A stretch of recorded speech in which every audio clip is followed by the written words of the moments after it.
The cosmos is within us. We are made of star stuff. We are a way for the universe to know itself by Carl Sagan.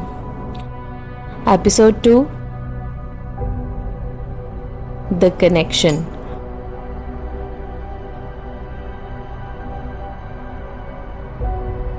Cosmos to Consciousness.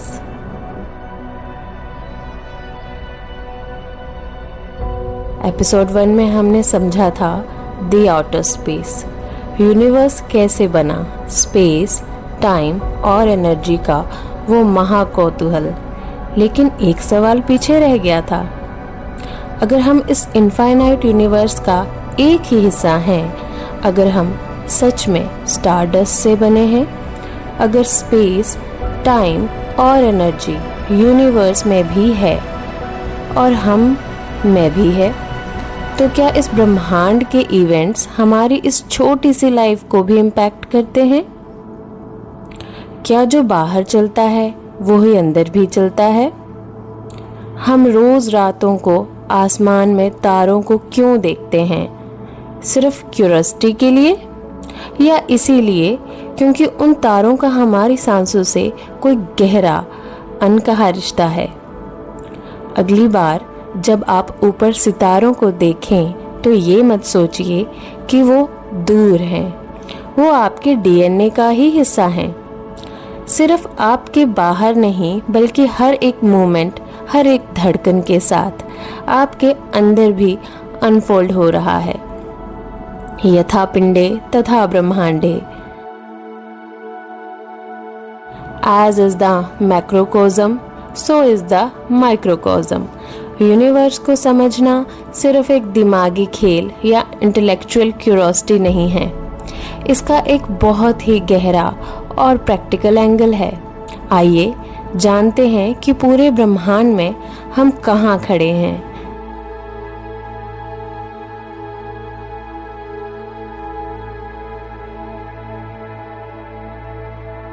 Actually हम खड़े ही नहीं हैं। We are continuously gliding in the universe along with other planets, our sun, the solar system and the Milky Way galaxy in a perpetual majestic motion. Galactic motion.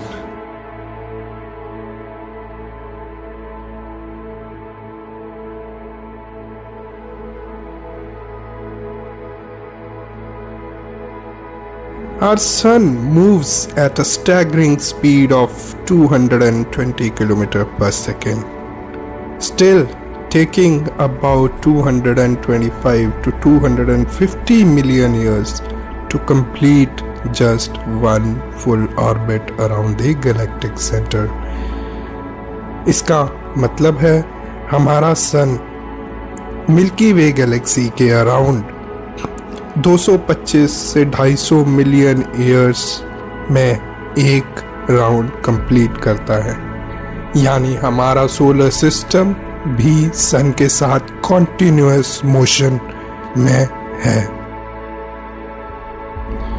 Because all the stars in our neighborhood are also moving synchronously, their relative positions look perfectly stable to the naked eye on a human time scale. Which means हमारा साथ, हमारे solar system के साथ हमारे आसपास के सभी सितारे भी मूव कर रहे हैं। उनकी जो रिलेटिव पोजीशन है वो हमें नेक्ड आई से स्टेबल ही लगती है या स्टैटिक ही लगती है। हमें ऐसा लगता है कि यूनिवर्स एक ही जगह पे रुका हुआ है, पर ऐसा नहीं है जैसा कि आप देख सकते हैं।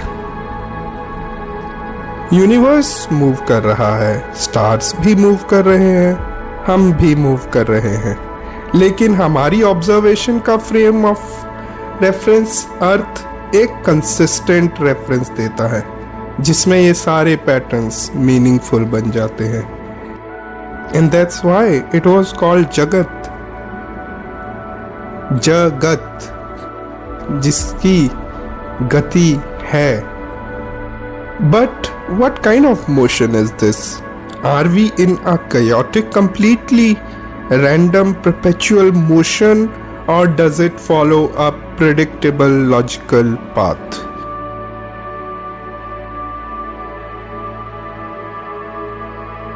In 1926, Albert Einstein famously said, "God does not play dice." And Einstein was right. The universe has cosmic laws. Universe के कॉस्मिक लॉज हैं और वो कोई रैंडम डाइस प्ले नहीं है.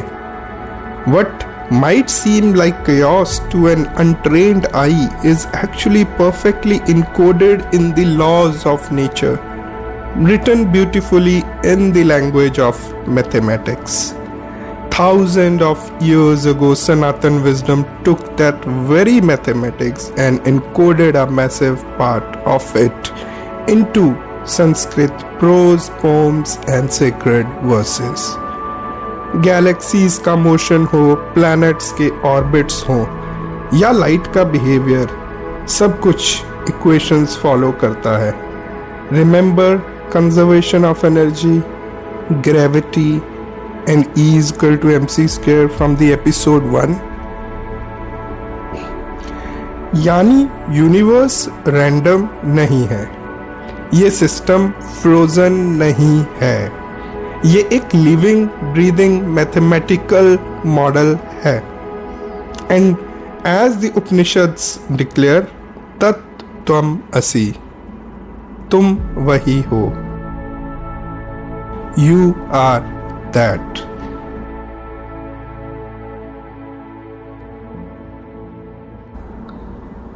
You are not just a detached spectator looking at the universe. You are the universe experiencing itself. We are part of that grand cosmic dance at both the macro and micro levels. All we need to do is connect with it.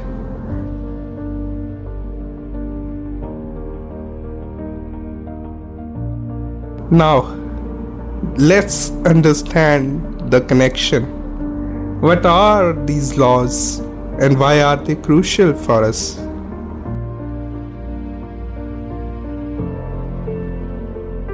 ये laws pure mathematics में लिखे गए, जिनको ऋषियों ने encode किया संस्कृत भाषा में, which is one of the most structured languages on earth.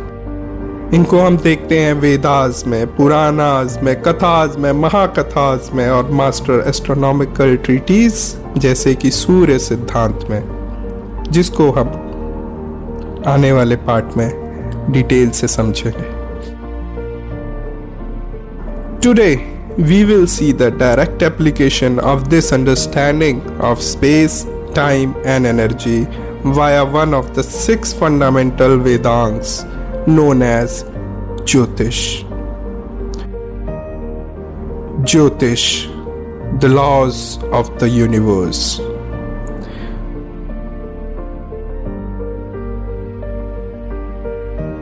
Before you reject this outright, just इस एपिसोड के एंड तक अपनी क्यूरियोसिटी को कलर मत होने दीजिए. I truly believe that once you see the profound mathematical reality behind it, you will welcome an amazing upgrade in your life, both at the external and the internal level.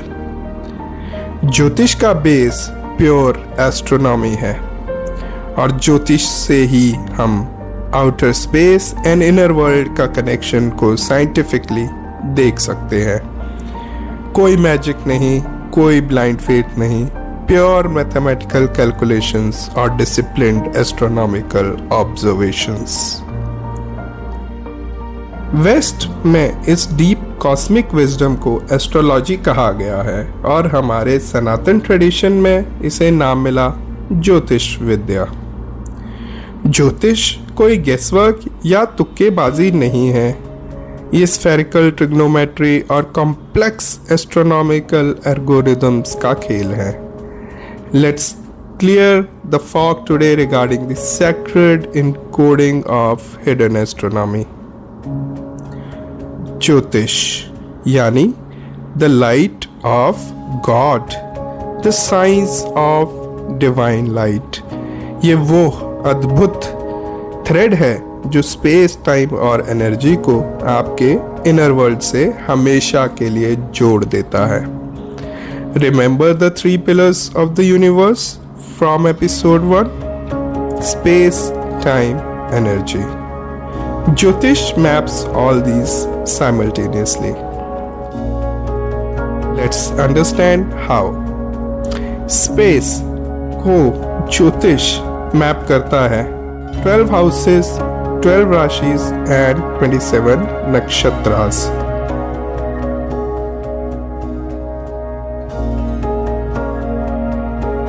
अर्थ के reference से ये 360 degree celestial sky का space map है, जिसको 12 houses, 12 राशियां और 12 नक्षत्र में डिवाइड किया गया है। और टाइम को अगर देखें तो दशा सिस्टम और मुहूर्त जो है वो टाइमिंग का मैकेनिज्म है, जिसमें पंचांग यानी 5 एलिमेंट्स ऑफ टाइम बहुत इम्पॉर्टेंट है।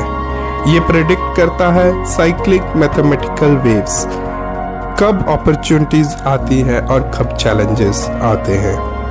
Third, energy, the planetary frequencies and the nakshatras. Each planet anchor and each नक्षत्र एंकर अ स्पेसिफिक एनर्जी। हर एक प्लैनेट, हर एक नक्षत्र की एक अपनी फ्रीक्वेंसी, एक अपना एनर्जी है। ये एनर्जी हमें यूनिवर्स में एक्ट करती हुई दिखती है, वैसे ही ये एनर्जी हमारे अंदर, हमारे सेल्स को भी इम्पैक्ट करती है। We will see it in the next part. और ये तीनों कनेक्ट कैसे होते हैं, यानी ये स्पेस टाइम एनर्जी, ये ग्रह, नक्षत्र, भाव, दशा सिस्टम, फ्रीक्वेंसीज हमें इम्पैक्ट कैसे करती है। क्या है ऐसा जो हमें इनविजिबली कनेक्ट कर रहा है। Astrology is like gravity, you don't have to believe in it for it to be working in your life. जोलर। इस पार्ट में हम उस लॉज ऑफ यूनिवर्स को समझेंगे जो हमें कॉस्मॉस से कनेक्ट करते हैं, और उसको मॉडर्न साइंस के लेंस से वैलिडेट करेंगे और पैरेलल्स देखेंगे। तो जानते हैं ज्योतिष और उसके लॉ ऑफ कर्म को। द लॉ ऑफ कर्म, what you will give to universe will certainly come back to you in different ways. ये बेसिकली कॉज और इफेक्ट का यूनिवर्सल प्रिंसिपल है, जिसका सिंपल सा रूल है कि हमारा हर थॉट, इंटेंशन और एक्शन एक ऐसी एनर्जी क्रिएट करता है जो घूम फिर कर वापस हमारे पास ही आती है। संचित कर्म, द कॉस्मिक वेयरहाउस। जैसा कि हमने देखा, सनातन में टाइम साइक्लिक है, यानी हम बार बार जन्म और मरण के साइकिल से गुजरते हैं, और उन जन्म और मरण के दौरान हमारे जो भी एक्शंस, इंटेंशंस, थॉट्स होते हैं, उनका एक स्पेसिफिक कर्मा बनता है और वो रिकॉर्ड होता है संचित कर्मा में। और ये बहुत ही बड़ा कर्म का वेयर हाउस है, जिसको एक लाइफ में रिजॉल्व करना ऑलमोस्ट इम्पॉसिबल है। इसीलिए सेकंड, प्रारब्ध कर्मा। प्रारब्ध कर्मा संचित कर्मा का एक छोटा सा हिस्सा है। आपकी कुंडली स्पेसिफिकली प्रारब्ध कर्म को रिप्रेजेंट करती है, यानी पास्ट लाइफ एक्शंस का वो एग्जैक्ट हिस्सा जो आपको इस जन्म में एक्सपीरियंस करने के लिए असाइन किया गया है। कुंडली को हम आगे समझेंगे। आपका चार्ट सिर्फ टेंडेंसीज दिखाता है, पर आपके प्रेजेंट एक्शंस, जिनको हम क्रियामान कर्म कहते हैं, आपकी फाइनल आउटकम डिसाइड करते हैं। रेमेडीज यानी उपाय सिंपली ऐसे टूल हैं जो नए पॉजिटिव कर्मा क्रिएट करते हैं, ताकि आने वाले डिफिकल्ट कार्मिक इवेंट्स का असर कम या रिडायरेक्ट किया जा सके। A child is born at the exact moment the celestial rays are in perfect mathematical harmony with the individual's past karma. Thus, a horoscope is a portrait of a person's unalterable past actions and their probable future results. Swami Paramhansa Yogananda. कुंडली astrological birth chart एक unique moment है, एक cosmic space time का snapshot है। मानो आपके birth के exact moment पर पूरे ब्रह्मांड का एक फ्रोजन फ्रेम लिया गया। यह आपकी सोल का एक यूनिक प्लेनेटरी सिग्नेचर है जो आपकी सोल की कर्म साइकिल को रिप्रेजेंट करता है। आपका बर्थ चार्ट या कुंडली कोई रैंडम एलिमेंट नहीं है, बल्कि आपकी सोल की कार्मिक जर्नी का एक प्रिसाइज कॉस्मिक मैप है। यह आपके पास्ट एक्शंस और प्रेजेंट फ्री विल के बीच का डीप कनेक्शन दिखाता है। हालांकि प्लैनेट्स एक स्ट्रिक्ट स्केड्यूल पर आपके डेस्टिन्ड एक्सपीरियंस डिलीवर करते हैं, लेकिन उन सिचुएशंस को कैसे हैंडल करना है ये कंप्लीटली आपके हाथ में होता है।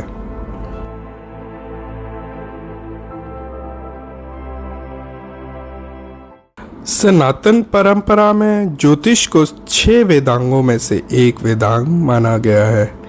वेद का एक अंग या लिम्ब। एंशिएंट टेक्स्ट कहते हैं वेदस्य चक्षु ज्योतिष्म। ज्योतिष वेद की आंख यानी विजन है। ज्योतिष वो पावन लेंस है जिसे हम वैदिक विजडम को अपनी डेली लाइफ में प्रैक्टिकली अप्लाई होते हुए देख सकते हैं। और इस प्योर विजन के 3 कोर पिलर्स हैं, स्पेस, टाइम एंड एनर्जी। ये कैसे जाने कि ये सब कुछ सत्य है कि ये सिर्फ एक इमेजिनेशन, सूडो साइंस या माइथोलॉजी नहीं है। वैदिक एस्ट्रोलॉजी के 3 भाग हैं। सिद्धांत यानी एस्ट्रोनॉमी एंड मैथमेटिक्स, संहिता यानी mundane astrology and world events, and Hora predictive astrology of the individual यानी हमारे और आपके ऊपर के इम्पैक्ट को होरा से जाना जाता है। चलिए सिद्धांत की बात करते हैं। मैथमेटिक्स एंड एस्ट्रोनॉमिकल ऑब्जर्वेशंस की बात करते हैं, जिससे शायद हमें ये मानना पड़े कि ज्योतिष एक सूडो साइंस नहीं बल्कि एक कॉस्मिक साइंस है। First observation, Mars Mangal the red planet. Science आज कहता है कि मार्स रेड प्लैनेट है और उसकी एलिमेंटल कॉम्पोजिशन अर्थ से मिलती है। वैदिक टेक्स्ट में मार्स को सदियों पहले से ही भौम या कुजा कहा गया है, जिसका लिटरल मतलब है सन ऑफ अर्थ यानी पृथ्वी पुत्र, और इसका कलर रेड है। कोइंसिडेंस?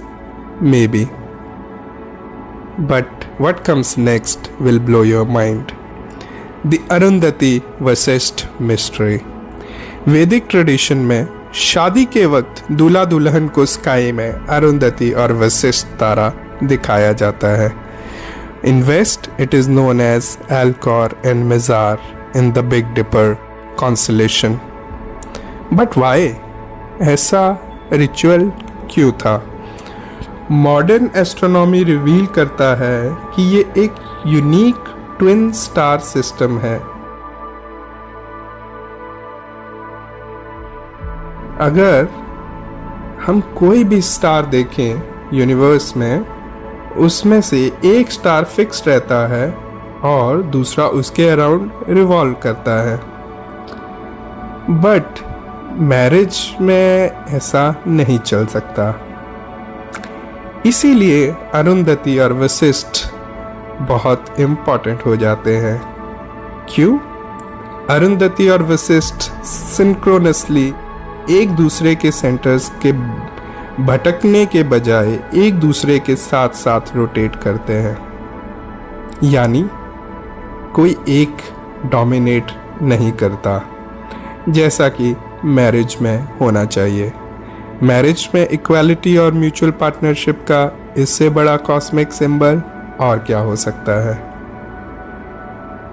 और बिलीव करिए, ये हमारे एंशिएंट सेजेस ऋषि मुनियों ने बिना टेलीस्कोप के जान लिया था। But how? हम अक्सर सोचते हैं कि स्पिरिचुअलिटी सिर्फ फीलिंग्स और फेथ की बात है, लेकिन सनातन दर्शन कहता है यूनिवर्स इज मैथमेटिकल। मैथमेटिक्स वो जुबान है, वो लैंग्वेज है जिसमें ईश्वर ने ये पूरा कॉस्मॉस लिखा है। बिना गणित, बिना मैथ्स के ज्योतिष अंधा है और साइंस गूंगा। सेज पराशर, जिन्हें फादर ऑफ ज्योतिष भी कहा जा सकता है, ने साफ कहा था, एक अच्छे ज्योतिष को पहले गणित में निपुण यानी एक्सपर्ट होना चाहिए। तो जानते हैं the mathematics of the universe. Rahu and Ketu क्या सिर्फ इमेजिनेशन है या कहानियां हैं? चलिए एक ऐसे सेलेस्टियल इवेंट की बात करते हैं जो सदियों से इंसानियत को हैरान करती आई है, the solar lunar eclipse, the सूर्य चंद्र ग्रहण। मॉडर्न साइंस हमें बताता है कि जब मून, सन और अर्थ के बीच में आ जाता है तो इक्लिप्स होता है। लेकिन यहाँ एक गहरा मैथमेटिकल सवाल छुपा है। अगर हर न्यू मून यानी अमावस्या को सन, मून और अर्थ एक लाइन में होते हैं, तो हर मंथ सूर्य चंद्र ग्रहण क्यों नहीं होता? ये साल में सिर्फ कुछ ही बार क्यों होता है? What is the reason? इसका जवाब छुपा है आसमान की ज्योमेट्री में। अर्थ और मून के ऑर्बिटल पाथ्स परफेक्टली अलाइंड नहीं है। उनके बीच में लगभग 5 डिग्री का एक टिल्ट है। इस टिल्ट की वजह से दोनों के रास्ते पूरे साल में सिर्फ 2 स्पेसिफिक पॉइंट्स पर एक दूसरे को इंटरसेक्ट करते हैं। यानी 2 प्लेन जब वो टिल्टेड हों और आपस में इंटरसेक्ट करेंगे तो सिर्फ 2 ही पॉइंट्स पे कर सकते हैं। और जब न्यू मून या फुल मून उन्हीं इंटरसेक्शंस पॉइंट्स पर होता है, तभी इक्लिप्स पॉसिबल है। And not only the tilt, the moon's orbital plane wobble भी करता है। While its tilt relative to the Earth's orbit remains fairly constant at about 5.1 degree, the orientation of this tilted plane wobbles in space due to the gravitational pull of the Sun and the Earth. The wobble takes exactly 18.6 years for the Moon's orbital plane to complete one full 360-degree wobble. यानी moon का orbit tilted तो है ही अर्थ के around, but ये vowel भी कर रहा है जैसे लट्टू, धीरे धीरे रोटेट करने के साथ वॉवल भी करता है। But how does it matter? क्योंकि ये वॉबल भी ज्योतिष में कैप्चर किया गया है। 18.6 इयर्स ऑलरेडी ज्योतिष में इनकोडेड है। Just wow. उन 2 इनविजिबल मैथमेटिकल इंटरसेक्शन पॉइंट्स को राहु और केतु कहा गया है। हमने उन्हें पौराणिक स्टोरी में एक दैत्य और डीमन के रूप में सुना है, जहां एक सर है और दूसरा धड़। लेकिन उस दास्तान के पीछे ये घनघोर एस्ट्रोनॉमिकल रियलिटी छिपी हुई थी। The 5.1 degree tilt and the wobble of 18.6 years. And most importantly, उनका हमारी लाइफ पर इम्पैक्ट भी। The 1765 eclipse test, Aryabhat's legacy. 476 CE में एक मैथमेटिकल जीनियस का जन्म हुआ था, आर्यभट्ट। उन्होंने अपने वर्क आर्यभट्टिया में लिखा कि अर्थ अपने एक्सिस पर रोटेट करती है, मून और प्लैनेट्स अपनी रोशनी से नहीं बल्कि सन की लाइट को रिफ्लेक्ट करते हैं, और उन्होंने सोलर और लूनर इक्लिप्स के एक्यूरेट मैथमेटिकल फार्मूलाज भी दिए, मॉडर्न वेस्टर्न साइंस से 1000 साल पहले। Cut to the 18th century, French astronomer Guillaume Le Gentil India के पौंडीचेरी में आए। उन्होंने 30 अगस्त 1765 के लूनर इक्लिप्स की ड्यूरेशन को एग्जैक्ट मॉडर्न इंस्ट्रूमेंट से मेजर किया। एंशिएंट इंडियन कैलकुलेशन उसके हिसाब से 41 सेकेंड्स शॉर्ट निकला, जबकि ली जेंटिल के खुद के सबसे एडवांस्ड यूरोपियन चार्ट्स और एस्ट्रोनॉमिकल इंस्ट्रूमेंट को यूज करके उन्होंने इसे 68 सेकेंड शॉर्ट पाया। Think about it, a 1300-year-old Indian mathematical calculation proved to be significantly more accurate than 18th century European science. Ancient rishis and scientists ने बिना किसी telescope के सिर्फ मैथमेटिकल इक्वेशन से सदियों पहले ये ढूंढ लिया और रिकॉर्ड किया कि किस मिनट पर किस कोने पर ग्रहण लगेगा और उसका क्या असर हम पर होगा। Isn't it amazing? And I'm sure upcoming examples will blow your mind away. Next, the order of the days in a week, the Hora secret. Have you ever wondered why Sunday is followed by Monday and then Tuesday? किसने ये sequence randomly decide नहीं किया? इसका पूरा राज छुपा है सूर्य सिद्धांत के होरा शास्त्र में। एंशिएंट एस्ट्रोनॉमी में 7 फिजिकल सेलेस्टियल बॉडीज को उनकी स्पीड और अर्थ से उनके रिलेटिव डिस्टेंस के हिसाब से क्लोजेस्ट टू फर्देस्ट अरेंज किया गया। Saturn, Jupiter, Mars, sun, Venus, Mercury and moon. यहाँ पर फ्रेम ऑफ रेफरेंस अर्थ है। ऋषियों ने एक दिन को 24 पार्ट में डिवाइड किया, जिसे संस्कृत में होरा कहा जाता है। The western word hour possibly originated from Sanskrit hora. Rule ये है, किसी भी दिन का नाम उस प्लेनेट पर रखा जाएगा जो प्लेनेट उस दिन के सनराइज के पहले घंटे यानी पहले होरा को रूल करता है। So if we start the first hora of the first day with the sun, yani Sunday, and the cycle through the planetary order for 24 hours, the 25th hour, which is the sunrise for the next day, mathematically lands on the moon. यानी अगर हम sunrise का पहला होरा सन को denote करें, यानी उस दिन अगर संडे हो यानी सनराइज सन के होरा में हुआ हो, 24 घंटे बाद यानी 7 into 321 यानी 22nd hour or hora will again be of sun, and then 23rd will be of Venus, 24th will be of Mercury, and the sunrise on the next day, the 25th hora, will be of moon, and that's why the next day from Sunday is called Monday yani Somvar. Follow the loop for another 24 hours and the next sunrise hora lands on Mars yani Mangalwar yani Tuesday, and it follows flawlessly till Sunday again. It is a flawless mathematical loop that has governed human timekeeping for millenniums.